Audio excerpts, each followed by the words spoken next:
Welcome, everyone. We are happy to have you here with us today for our Monday Lunch and Learn. Today, we are excited to have Mike Endy, who is Vice President of Instruction and Student Services at Weatherford College, with us. He's going to be presenting on transforming in crisis, talking about the things that have been going on at Weatherford College, but I'm sure it's going to resonate with all of you as well. As always, we are going to have the presentation. I will be managing the chat. And so as we go through the presentation, if you have questions, please type them in the chat, and then we'll open it up for questions, and I will relay those to Mike so that he can respond. So with that, I'm going to pass it off to Mike Endy, and we will get started. Well, thank you. Hi. Hopefully you can hear me. Yes. Yes? All righty. Well, thanks everybody for coming in, and good afternoon, Shante. And thanks for listening in. I hope you're all doing well and you're safe. This morning, or this afternoon, I'm going to share a presentation with you we did for Clara about a week or so ago on transformation in crisis. It's just my perspective on what we've been doing at Weatherford College. And I assume by now that most of you have been through just an awful hours, and you've discussed COVID-19 all you care to, and you're wanting to talk about something else. We'll try to do some of that right now. And I'm going to turn the presentation on now, so hopefully we'll be able to see that. Can we see it? There we go. Very good. Okay, so as we begin, who here has heard of COVID-19? And I'm sure all of us have. So the question isn't, do you know about it? The questions I begin to ask myself, and I've asked others to ask, is when did you realize that COVID-19 was going to affect your institution? So were you one of the people who got it in December or January, that this issue that was affecting this little province in China was going to be hitting the United States? Or did it take it until you realized it was also in Italy and they were starting to be devastated to say, well, that virus doesn't seem to behave well with international boundaries? When did you get it? Were you among the first in your institution, and so they thought you were panic struck and overreacting? Were you in the mainstream, so you were part of everybody trying to solve problems that weren't really yours, and you were helping everybody else to figure out that this was a problem? Or were you one of the last people coming on board? In which case, like me, you know, on some other issues that I've had, I thought, well, that isn't a big deal. And then later figured out it was a big deal.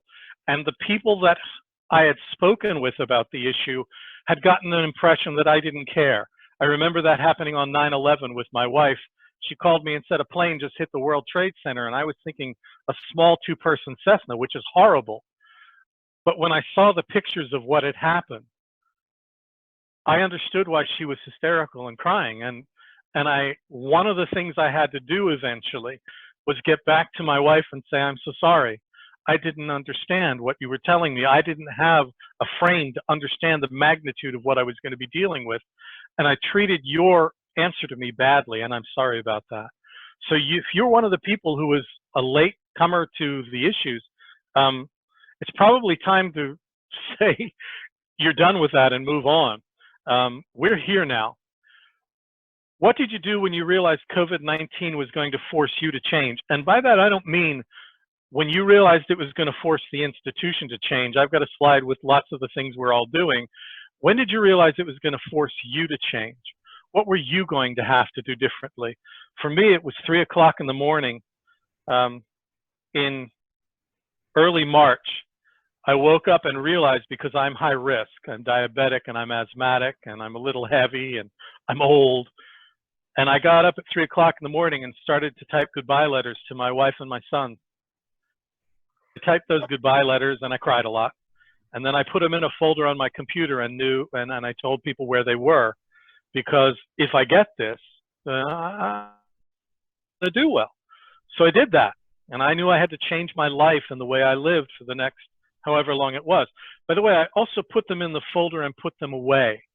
So I don't live my life waiting to die. I live my life knowing that if something horrible happens, I've said something I needed to say to each one of them, but it's going to make me change. And so I asked Howard, yes, fire away. Can you go ahead and start your presentation and click to the second slide, because you're talking through it, but we can't see it. Is it not going? No, it's not showing on as like start show, view show. Okay, let's try again. So we can see it, but we're not seeing it as a presentation. And I know you're on your second slide, but we're not seeing the second slide. And it's not moving, huh? Okay, well, let's try this again. Let's see what happens. All right, I will try it again. But I wanted to make sure people could see your presentation. Okay, let me try it again. Oh, boy. I apologize. No, not at all. Technology challenge, so let's get that working. Okay, there that is. Now, share the screen.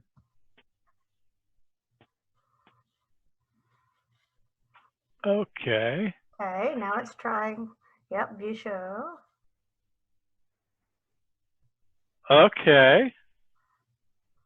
Is it working now? We're still seeing, we're not seeing the presentation.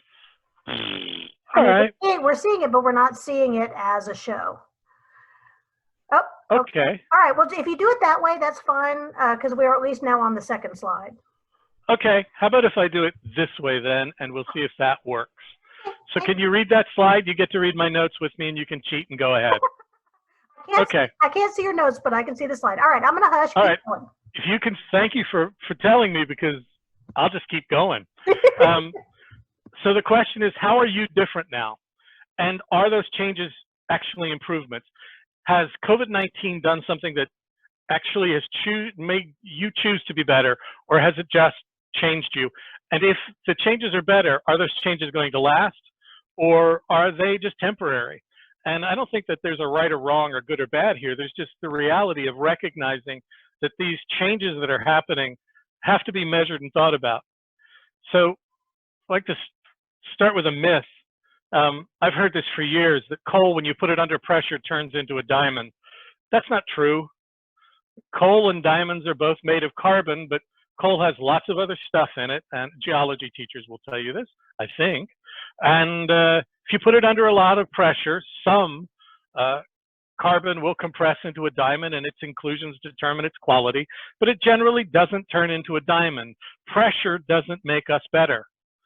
COVID-19 will not make us better, and responding to COVID-19 won't necessarily make us better. What will make us better is when we choose to do something despite COVID-19. So today we're going to talk about the choices that we make. If you're like we are here at Weatherford College, sometime in February you realized that things were going to have to change. And I call that early phase the heroic response phase. We had lots of people who got frightened right away because they were uncertain about what was happening, how it was going to affect them, what was going to happen to their classes, the students, faculty, employees, am I going to have a job? It was horrible. But in the midst of that horrible, there was also a tremendous sense of willingness and commitment, willingness to work together. It was frantic. There were people who were working at an incredible pace to try to keep us all going. So we did the same stuff you did, online and everything else, for classes, student support, student processes, businesses, processes. We worked very quickly to identify what was essential and who was essential and had to be on campus and who didn't. And we've spent a couple of weeks figuring out who has to be there and who's just more comfortable being there, and then kind of winnowing people away from being on campus when they don't need to be for safety's sake. One of the first things we dealt with was their ability to work remotely. A lot of people didn't have what they felt they needed, so we distributed a lot of laptops and worked on internet connectivity with students and staff. Communication became an issue. We heard very early on, I want more communication. Well, yeah, we do. But who do you want it from, and what kind of communication do you want? Very quickly, we found people were getting inundated with communication, and they wanted the emails to slow down. And we also found people who were frustrated because communication was coming from lots of different places. I had an employee wrote to me and said, I want all the communication to come from one point so I know I can trust it. And I said, sorry, that's not going to happen. There's no one person who knows all of the things you're going to need to know and would have the authority to tell you what to expect. So you're going to have to get used to opening a couple of different emails a day and working with us through this. And then there's what comes naturally from that, exploring options and creating opportunities. What do we do to make this work better for everyone, including the people who are struggling and in your college? Well, this is the unproductive lot. I am sure there are people there, like there are people here going, well, what are you doing? Because I'm working my butt off. And I think we need to talk about our perspectives on people and how they're working as we talk about transforming under crisis. When we dealt with Claire and when we deal with colleges, we talk about institutional leadership and leadership developed from within. Why do colleges do that? Well, first and foremost, because it's cheap. And as a higher education administrator for most of my career, I know that that is a major cost factor. It's cheaper not because we can pay less, but because we're dealing with known quantities. We're dealing with people who are in our system. We have some sense of what their skill sets are, what kind of commitment they have. And so we're not investing in people from outside as often, and we have more reliable outcomes. That isn't always a good model, but it does help. It's faster. We know who they are. It's self-affirming to the institution and reinforcing. These are all things we want to reinforce with people who are out in our environment right now because we need more leaders. And so we want to empower more people. It's also advancing for those individuals before the institution. Some cons, though, and we want to consider this as we talk about transformation, it's also exclusionary. It's very easy to promote the people that administrators see. If you're going to use this kind of a mechanism under this kind of a crisis, it's important that you keep reaching out and get people involved, because the people who are going to be most easily identified are the people who are self-promoting. And that isn't a bad thing. It's just easy to miss people with a lot of great qualities. So you got to reach out into the institution and make sure we're looking for leadership everywhere within the institution and not just the most visible place. And then we got to deal with the fact that sometimes we get it wrong. Doesn't mean the people are wrong. Sometimes we take a good person and put them in a bad situation. We make a bad choice. We've all heard the cliche about promoted to our levels of incompetence. I hear that about me occasionally. It may be true. Understand that when you've promoted from within, it's very difficult to undo that, because what you've done is rewarded someone who's done a good job, and now they're in a position where they're not performing as well. I hold with this idea. People are not problems. Problems are problems. People help you solve the problem. If you put a person in a position where they're not successful, the problem is you've got to manage that situation and that person more effectively. We've got to figure out a way to make it work better. So, here we go. As we talked about leadership and transformation, lots of people saw this as an opportunity to change. Who wants to change? Well, everybody wants something to change, but who wants to change for themselves? Almost nobody wants to change what they're doing. They want someone else to change. We want to change other people. What we really want to change is processes. And then who wants to lead change? Make no bones about it. Changing is always difficult for the people you're asking to change, but changing people and leading them through change is a pretty thankless job in most situations. Leading change inevitably is going to involve making choices that people don't necessarily like or agree with, at least at the time. So how do we do this? Many people involved in leadership that I deal with talk about having an effective vision. Vision is a wonderful thing, and if you've got an administration with a vision, that's fantastic. Translate that vision to a functional form, please, because vision is a wonderful thing if it leads us forward to functional choices. But vision without a realistic plan of action is a great now, because it's difficult to determine how the vision connects to what we're doing. So as we look at a functional institutional change process, the first thing I like to do is look for the person who perceives the problem. And I'm going to tell you, that is easy to find. If you have a difficult time finding people who perceive problems at your institution, you are probably the president, and you probably don't have enough people telling you the truth about what's going on. Most of the rest of us have one or two people, some of us have an army of people who will tell us what they think is wrong with the college, or with how we run the college, or with what we do at its specific level of the college. That's great information to have. It's just not very difficult information to get.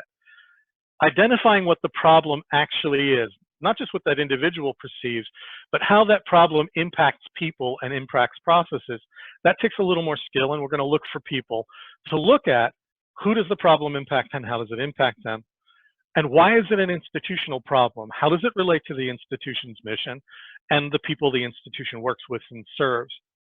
What variables can the institution control? And what variables can the institution influence? Just because it isn't in our wheelhouse or in our mission statement doesn't mean we can't do anything about it.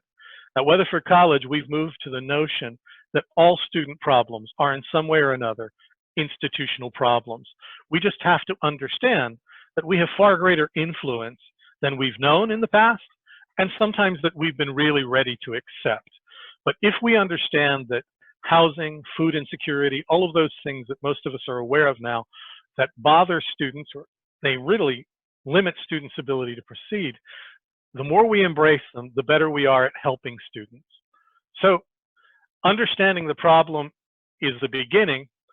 At our institution, as soon as we went online, the president's great at marketing. He said, I want to make sure we have a presence on Twitter and on Facebook and on Snapchat and on TikTok.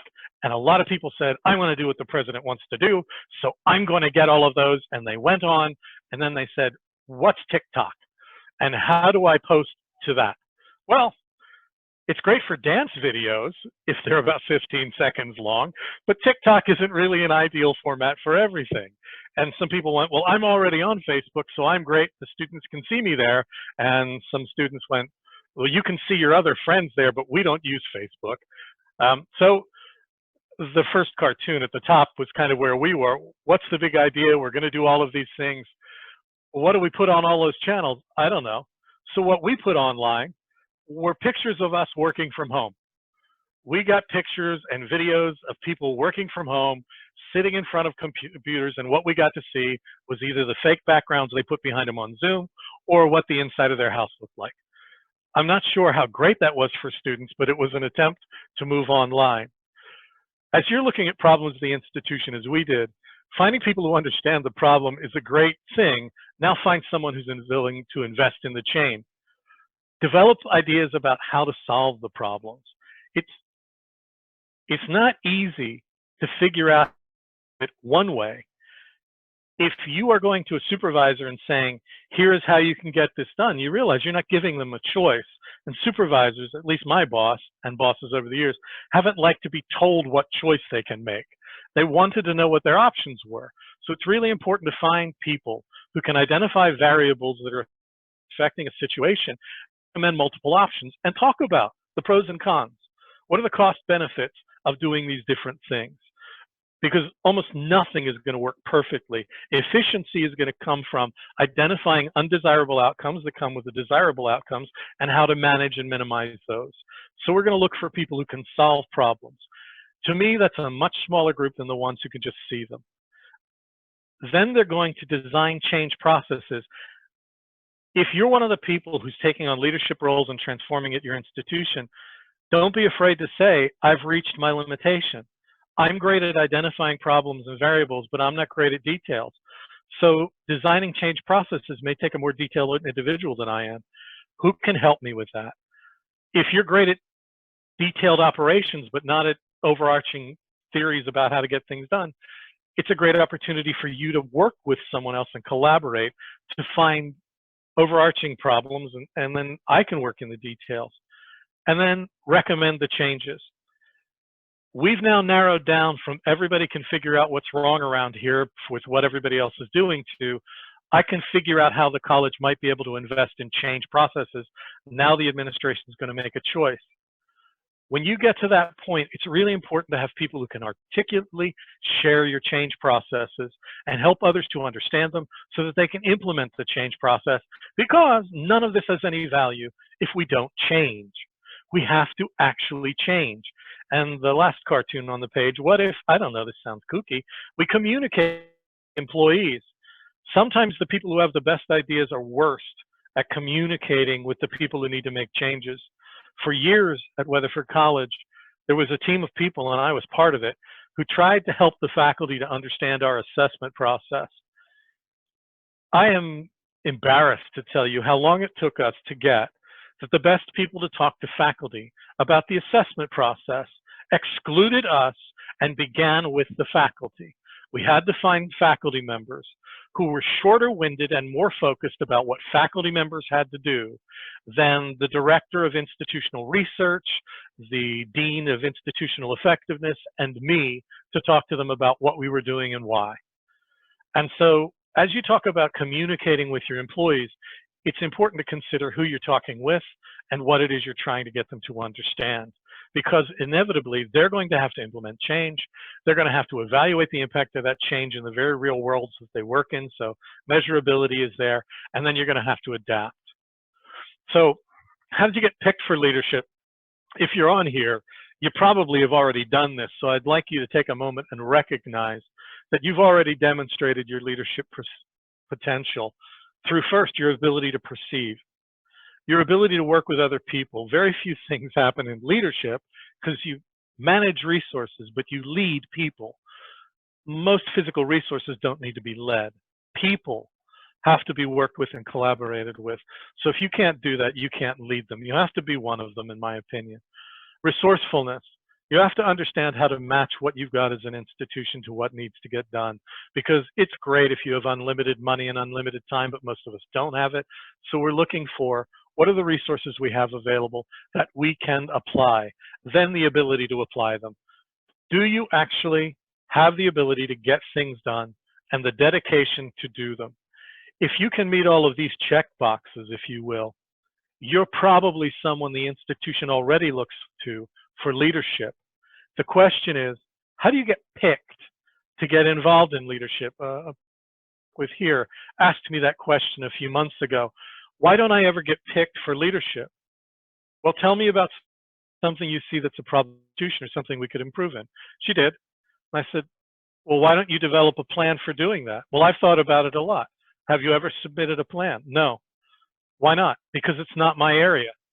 Well, do you think the person who runs that would mind? Well, I don't know. Go ask them. Go ask them and tell them you want to help. Not take it over. You want to help lead a change. And they did, and that person is now an active part of that area, very involved, very excited about what they're doing. And no, their name is not on the top of the business card that says, this area of the college and I'm in charge. But they are a key player in what we're doing because they invested all of these energies I'm talking about in changing the institution. Which brings me to this. If there are questions or something I need to jump in on, Christine, please just tell me. Mike, hush, they've got a question or they've got an argument. I'd love to argue. I'll let you know. Right now, we're just getting some people saying that what you're saying is good information and they're appreciating it. So I'll let you know if we get questions. Okay. So I work off of a couple of different leadership theories. The one that is most important right now, besides service leadership, which is if you're beginning from I'm going to lead people because it's good for me, just stop. Just stop. We lead people because it's good for them. And what's good for them is good for our institution. So that, to me, that's the foundation. But if we're looking for serving people, what we should be looking at is transforming the institution by helping people to be their very best. And transformative leadership theory comes out of a liturgical base. In the 1980s, it's Bernard Bass who really evolves it into something that's used well beyond that. This is cliche for some of you who've studied it. If not, just understanding that it begins with idealized influence. What do we want to accomplish? Intellectual stimulation, helping people to learn and grow. Inspirational motivation, getting them to understand and believe that they can do something better. And then individualized consideration. Not everybody's going to do this the same way. Coaching and sorry, I jumped slides. you may look at that slide and realize that this all focuses on the leader doing something to the led. And I kind of like this one better because it says I'm supposed to be doing something to me with other people, modeling the way, encouraging the heart, inspiring a shared vision, enabling others to act, and challenging the processes. Processes are problems. People are how we solve them. To me, this all breaks down to define and develop the best within yourself, however you define that. Model that with others and encourage them to do the same. And in order to do that as a leader in this time, you're going to be reading a lot of emails, having a lot of Zoom conferences, and having conversations with people about what is the particular itch that they've got. Don't dismiss people's problems as trivial just because they're not yours. If it's their itch and they don't get to scratch it, it can become amazingly annoying. It's a form of torture, right? The water on the forehead, a minor annoyance over a long period of time becomes a real problem. So we've got to learn to take a breath, listen to people, hear them tell us what it is that's causing them problems or concerns or challenges, and then how do we help them to work themselves through change process so that they invest in it and begin to lead themselves through improvement, not only for the institution, but for themselves. I feel better about myself, more invested in the institution, and more in command of my area of work. Whether you're talking about my administrative assistant, who's a wonderful person and keeps me running, and on a level track, told me for years before I worked with her that she just didn't feel very valuable because her boss did everything himself. And when we got in there, I started talking about all my weaknesses and what I needed to improve upon. And that led her to start talking with me about her strength and the things that she was weak in and what she could improve upon. So we started talking about the things she did well and how she could help me in my areas of weakness. And even if I had some strength in that area, it was something she could assist me with. She starts to feel invested in what she's doing and in command of our office. And more, I can rely on that individual, and she's inspired to strengthen herself in her own areas of weakness. I can get better and be better for me, not for Mike, but for me. And so as we look at transforming an institution, there's some things we want to look at from the employee level, but also from the institution level. I pulled this out of the Chronicle a few weeks ago. I think it's a good checklist to remind us, those of us in the community college ranks, that the world of higher education in the United States does look at our eventually, inevitably, hopefully, and they know some things that we know. Low-income first-generation students deserve high-quality degree and certificate opportunities with strong foundations in critical thinking and communication. If you're at an institution and you're not working on these things, and you're in a community college, it's time to get to work, but I assume most of you get this already. Higher education requires high-impact practices. That's easy to say and harder to get to when what you're talking about is taking a face-to-face instructor and telling them they have to teach online. I was an actor for years, and I couldn't imagine when I was a stage actor being forced to work in front of a camera. I had to do so much more work than when an audience was present. And I know some wonderful faculty members who are really hurting right now because their best work happens with students, not just in front of students. So when we ask them to change their practices, we're talking about someone who's an expert and really gifted in their field, and we've just really hampered them in what they're doing, and we've asked them to find a way to do it in an environment that is completely foreign. And that is arresting, and we've got to work with them to help them strengthen what they do. And it's not just faculty. There are advisors, all sorts of people through the institution who are really hampered right now, and they have a right to feel put upon, and we've got to figure out how to get them to high-impact practices that work for them. A strength model has to replace the deficit model for assessing students and for your employees. I don't begin with saying, well, you were great in the classroom, but you stink online. Don't begin with you stink online. You begin with you're great in the classroom. How do you translate that to your own online environment? We've got to start looking at our students and what they can, not what they can't do. Enrollment is not a zero-sum game. Yeah, we're not counting butts in chairs anymore. We should be talking about enrollment as the first gate towards success. You're probably doing that at your college. I know we are here. Students can gain outstanding education without being saddled with crushing debt. I really love that we've got the CARE Act money now, and the CAOs through the TACC are having a meeting next week to talk about what we're all doing with CARE Act money to get it to students, and what we're doing with the portion that's used by the colleges to strengthen our service to students. Let's put that CARE Act money to work for our students and get them going in higher education without this event making it even worse for them. And nothing is more powerful than higher education than an uncompromising commitment to student success. We've embraced that at Weatherford College through a culture of caring. We've stolen it from Amarillo College. And those of you who haven't seen the Amarillo College or been part of the Amarillo College presentation on their culture of caring, I'd encourage you to visit with Dr. Russell Lowry Hart and his staff there. I went there last March, and I am not big on conferences because I spend a lot of time and sometimes don't learn as much as I'd like. But this one was professionally career changing for me because it was the first time I'd heard a bunch of people admit to their weaknesses, honestly, talk about the struggles that they'd gone through, and talked about unabashedly loving their students, loving their college, loving their employees to success. As an old theater guy, that just did it for me. Now, you can't love your way to everything. So in our culture of caring, we talk about the same bases that most of you are talking about, accelerating learning. Right now, that's getting our workforce students through and done from the spring semester because a lot of the face-to-face stuff they couldn't do. So we'll start some of that up this Monday in some very controlled environments. We're making data-informed, not data-based decisions. Data doesn't drive us. Data helps us to think about what we're doing. And the purpose of these data-informed decisions is to eliminate barriers to our students' success. We put those things together, and that's how we judge what we're doing. So beyond that, we get down to some pretty basic touchy-feely words. We use the guided pathways here. You probably do too. We don't talk about them with students. Guided pathways is something we talk about as a college because it is conducive to other educators and people in education. But students use a more basic language, and that doesn't, I don't mean that to be insulting to students. They don't need to know everything that we know about what we're talking about in pathways.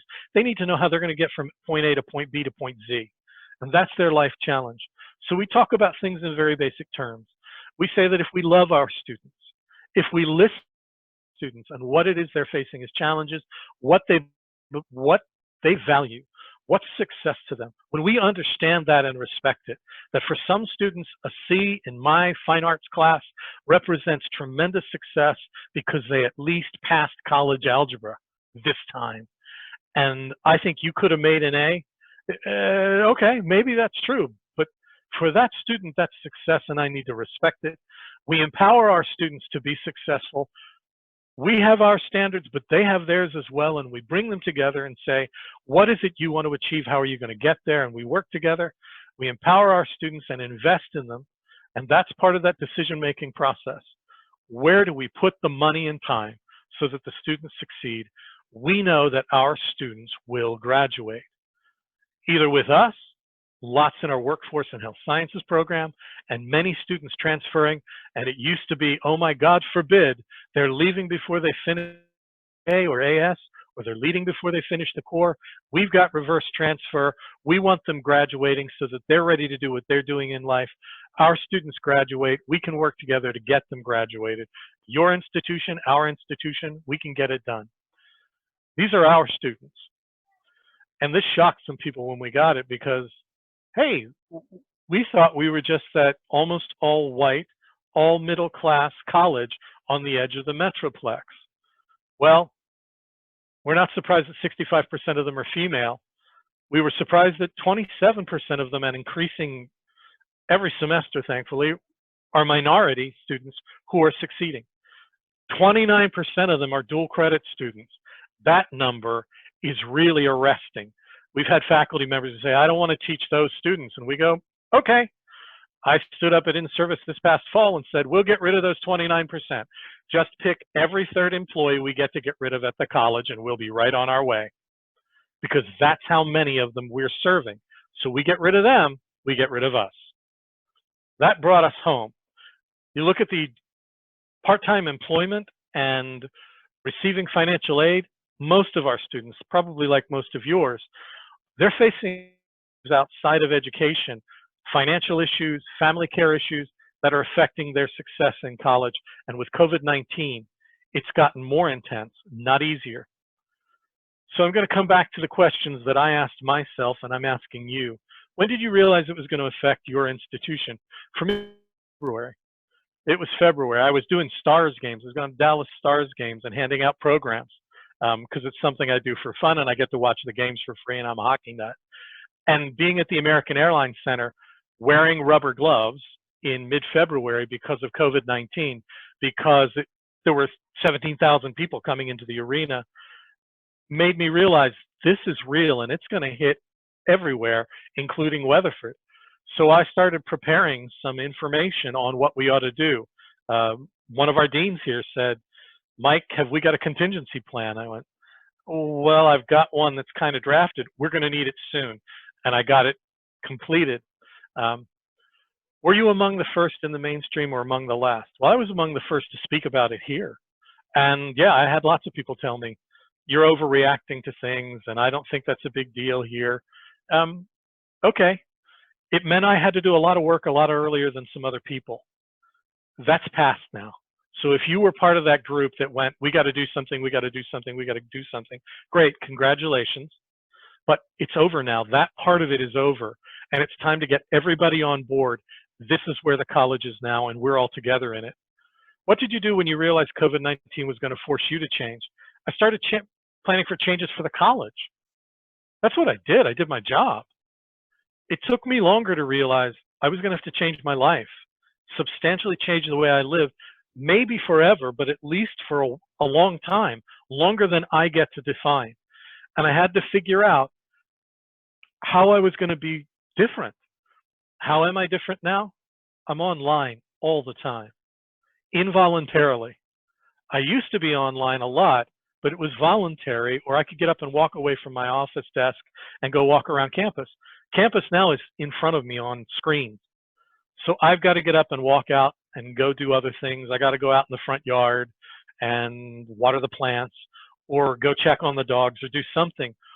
Or I become tied to these machines 8 to 12 hours a day, and I start to lose myself. It makes me exhausted.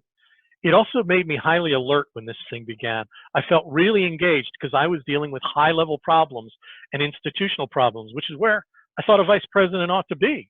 But it also made me impatient with other people who were dealing with problems that I would sometimes dismiss as petty or small.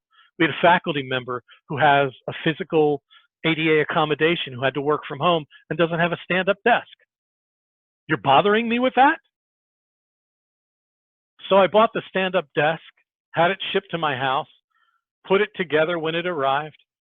My son helped me load it into the car. We took it to the faculty, sat it outside the door, knocked on the door, and asked if we needed to carry it in. The faculty member said, I can't have you in the house. I'm afraid.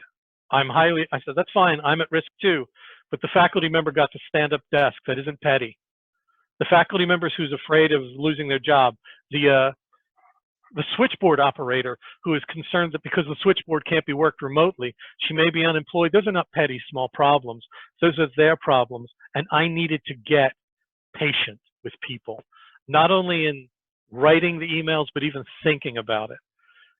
I became more careful about a lot of things that I do, but I've got to stay active.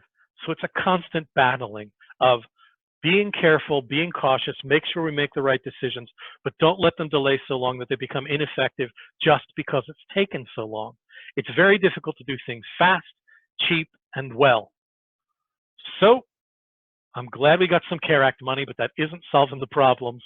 We've got to stay active, and we've got to realize we're going to be imperfect. I'm going to make lots of choices. So are you. You're going to lead. You're going to make mistakes. You've got to accept that you're going to do it. The job here is to make it better, not to make it perfect.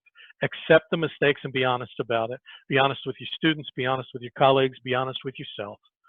There's nothing wrong with being imperfect. It is one of the greatest qualities of a leader. to admit that you're wrong, and to accept the help and counsel of the people that you work with so that you can help the college, the institution to achieve its mission. Are the changes actually improvements? Well, for me, it's hard to tell. Sometimes I think, well, that's good. And sometimes I realize I've gone too far. I've become so patient for a while with people that there were some questions that were deliberately, you get them. People are just testing you. They're pushing to see how far they can push. And it took me a while to realize that if I didn't start pushing back a little bit and saying, come on, we both know the answer to that, they would keep doing this and not only annoying me, but annoying everybody else because what they were feeling was stress. They're frustrated. They don't know when this is going to end. They're angry and they want to express it. So occasionally you have to encourage them to stop hitting send and get up and take a walk. Go pet the dog. Go talk to your spouse about how horrible we are. Do whatever you have to do, but stop hitting send because the rest of us are getting your 15 emails a day, and we understood the problem with the first one.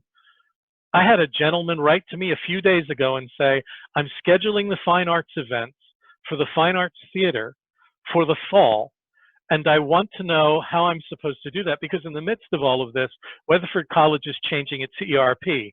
So we're changing from one system to another, and they can't see the courses in the ERP that we used to use, so they don't know when to schedule the fine arts events.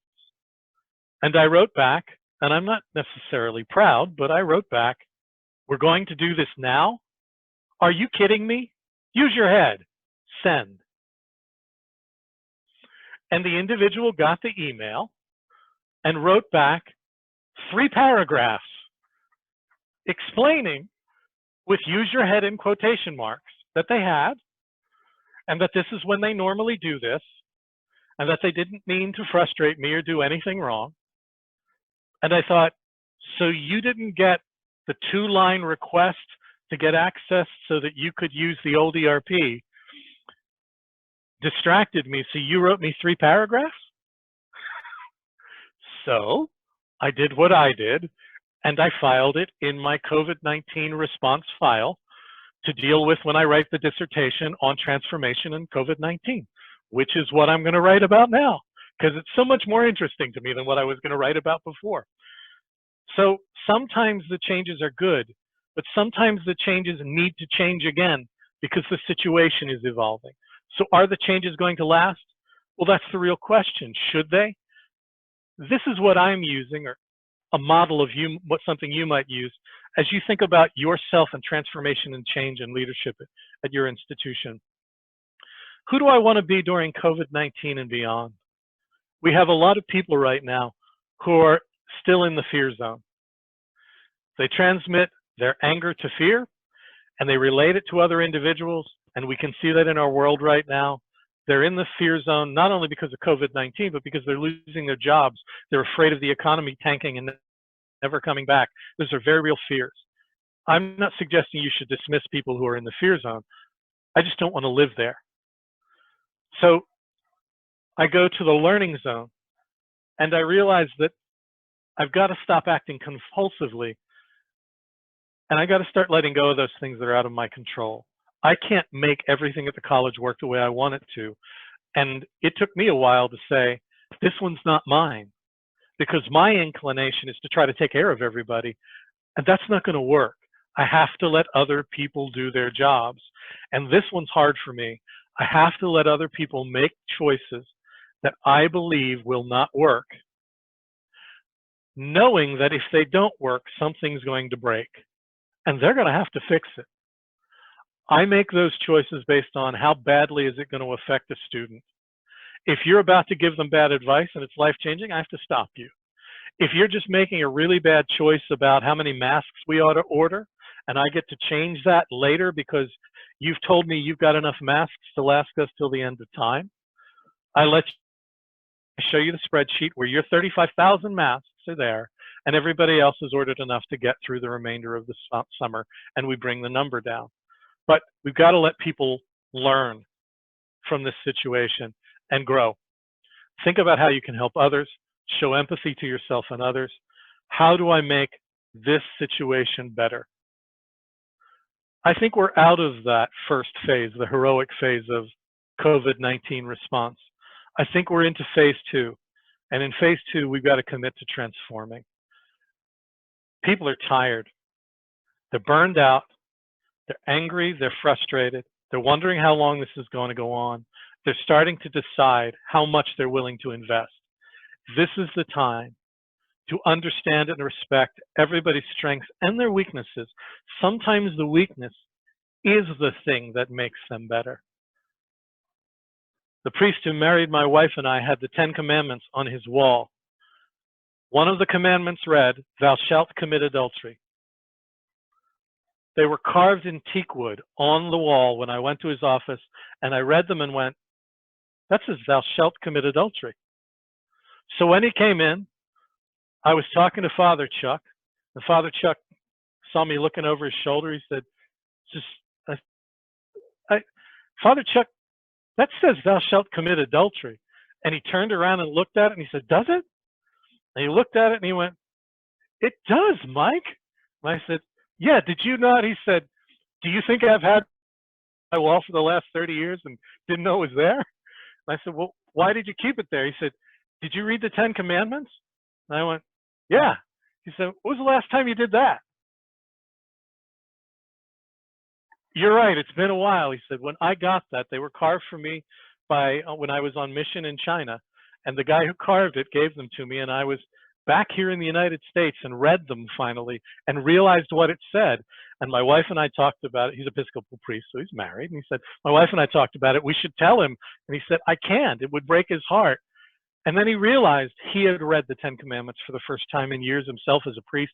And he said, "That's exactly what it's supposed to say." And he hung it on the wall and it hangs there. And he said, "You know how many people come through my office and read that mistake and then read again for the answers?" He said, "The mistake is the strength of that. Otherwise, it'd just be another interesting thing hanging in my office." So look at the people around you and look at yourself and realize that your weaknesses, some of your mistakes, are the things that make you human and valuable to other individuals. Don't be afraid of them. Change what matters. Don't change who. Don't try to change people. Frankenstein is not the monster. Frankenstein is the monster. If you're going to change somebody, change you. If you're going to change something, change what matters. It's easy to change small things if they matter, so help people to do that. But don't waste a lot of time gathering a lot of data that no one's going to look at. Change the things that matter and dare to make mistakes. We live in a risk aversion world, and we've never had a time where risk makes more sense because we're all at risk right now. So dare to make mistakes. I don't mean going out without a mask or coughing on people, but dare to make mistakes and commit to learning from them. Accept that you're going to make mistakes, figure out how to make it better.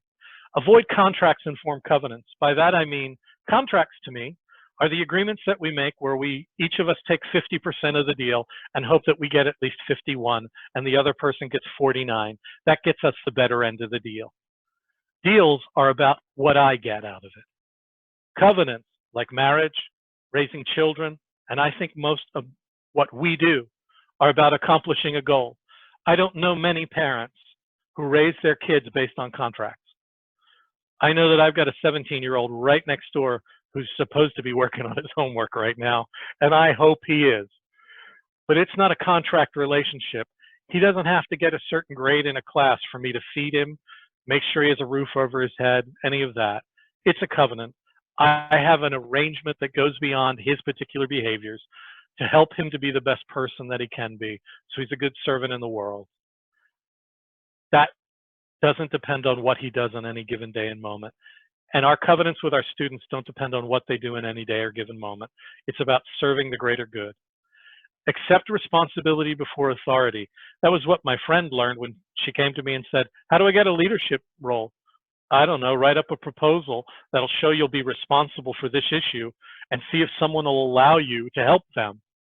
Well, what do you know? They did. Now you have the responsibility. And very quickly, the other individual who ran that said, "I want to share this authority with you because you make these decisions well." Take responsibility before you take authority. We all have worked with somebody who had authority and didn't exercise it responsibly. It's terrible to work with leaders who take authority, who micromanage, and don't take responsibility for the things they change. Remember, this isn't about you, unless it's about your personal well-being, in which case take time out and make it about you. But when you get to about you, we all have jobs. We all have careers.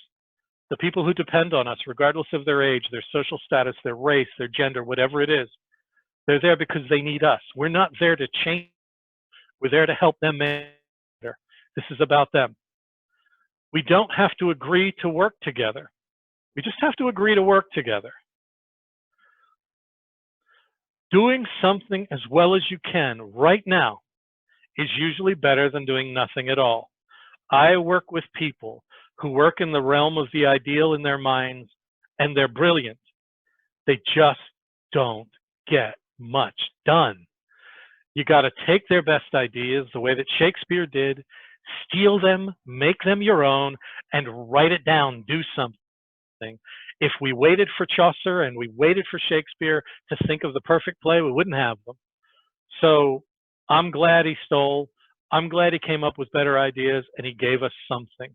I just wrote an email to the faculty and staff on Friday, reminding them that while the theaters were closed in London, Shakespeare, because of the plague, Shakespeare wrote Romeo and Juliet, Macbeth, and King Lear. He believed it was going to get better. He believed the audiences were going to come back. And when they did, they deserved his best. And he produced it when he was out of work and couldn't do anything the way that he knew how to do it normally. So if he could do it, I'm not Shakespeare, but we got a pathway here.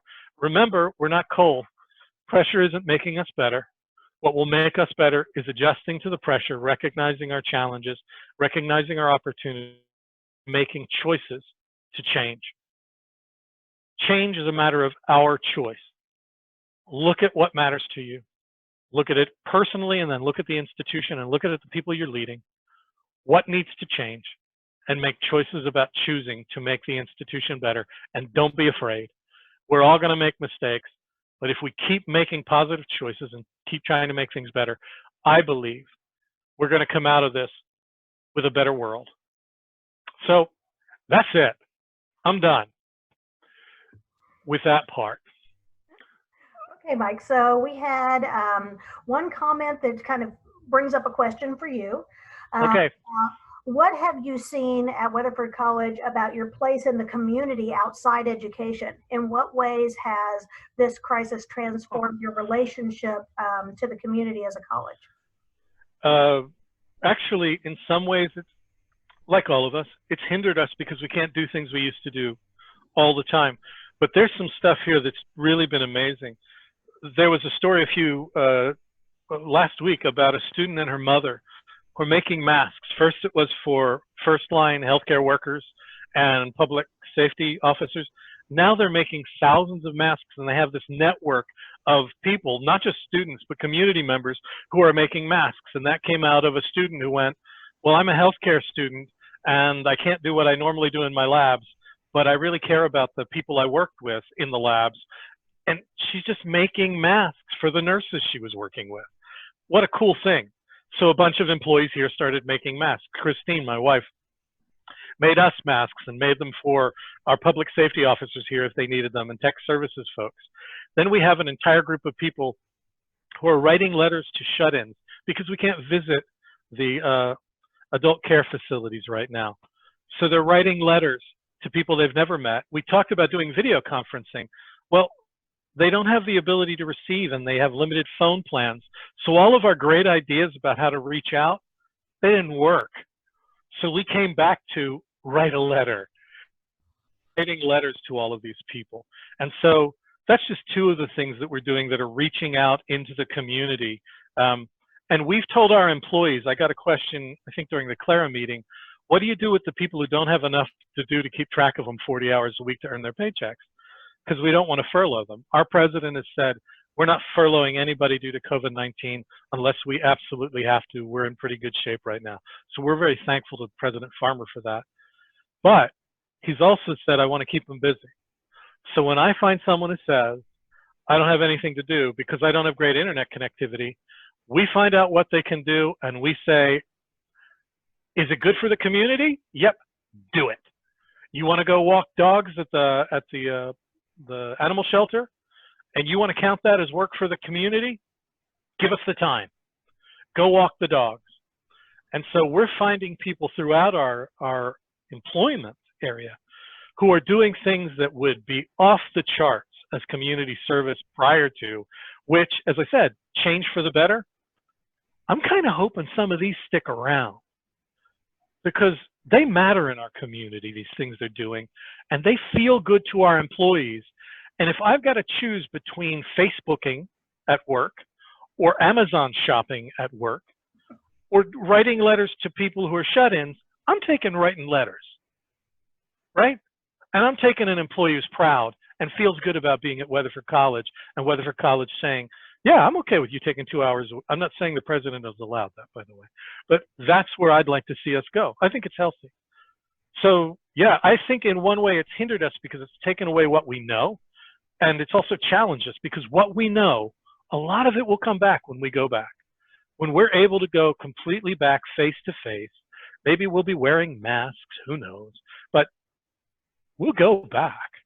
How will we be better? So that's one of the ways I think we're getting better. Hope I answered the question. And that brings me to my second question, which is what changes that have come about through this crisis are you hoping will become permanent for your college? What are the things that that were broken that you've actually been able to fix, make better, that you hope will continue? Boy, if I tell you it was broken, they're going to get mad. So let me figure out where that is, because I like telling truth about things that are. What didn't work well? I bet you Shantae knows some stuff that we were doing that was absolutely broken. I'll tell you what was broken. Payroll notifications. For years, we've paid people, you and I were talking about that a little while ago. It takes 4 signatures to get somebody paid around here using our old ERP, and hopefully we'll have online forms shortly. But when you think about the number of people who have to be, and I have to sign every one of them, as if I was checking something tremendously important to get a faculty member paid to teach or whatever. So we're going to improve that process because it's not physically possible to do all of that without losing things. What we've done that's gotten better, and I'm proud of that, is that all of the faculty and staff members started to come together very quickly and say, you do this better than I do because I don't do it at all or I don't do it often. Can I borrow your stuff? And I said, I love Shakespeare stole. Shakespeare stole stuff knowing that if he translated it into his own way of speaking, it would be personal, which is what we want. So when you have colleagues who have online classes or online resources as counselors or advisors, and you can borrow that and make it your own, there's nothing wrong with that. There's no reason to reinvent the wheel. And maybe we don't become Pearson, McGraw, and Cengage University or college. Maybe we start trading our own materials and say, we're doing the things that are valuable. We're the content experts, and we can use those. So that's one of the things I'm really thrilled about. We've got people here who are just coming up with stuff. And is it going to stick around? Yeah, the chat bots and the student question and response surveys we've come up with, and faculty members realizing they could survive online and actually thrive. Great stuff. Did I answer your question? Yes. Cool. Let's see. There was, let's see. I'm trying to find, there's another one that came up. So in the moment, knowing from your wonderful graphic that you have some people who are operating in fear and others who are in learning and growth, as a leader, what's the best way that you can respond in the moment to those people who are stressed, who may not be at their best at a given time? I know you talked a little bit about your email exchange and how things can get, testy, but as a leader, can you help all of us, and through us, how we interact with students who may be stressed as well? Tips. Yeah, the first thing you've got to do is stop thinking you and start thinking them. You've got to empathize first, because to me, if you begin with trying to solve someone else's problem without understanding and empathizing where that problem is coming from, even if you're successful, you're going to fail. Nobody wants to be told how to fix their world. first thing I experience is I want you to understand how much this impacts me and why it impacts me. And then listen to what I've thought about in terms of how I might fix it or address it. And then help me to understand whether my solutions are going to work or not. Because of the way I think, I screw that up all the time. Because I like to think analytically and I'm problem solving. And I don't know how Christine's been patient with me for over 25 years now, 28 years. But she'll tell me something and I'll solve her problem and she'll look at me and go, okay. And I realized I didn't listen. I didn't listen again. I got to listen. So how do you deal with people who are stressed? In email, or if you can, call them on the phone. Listen.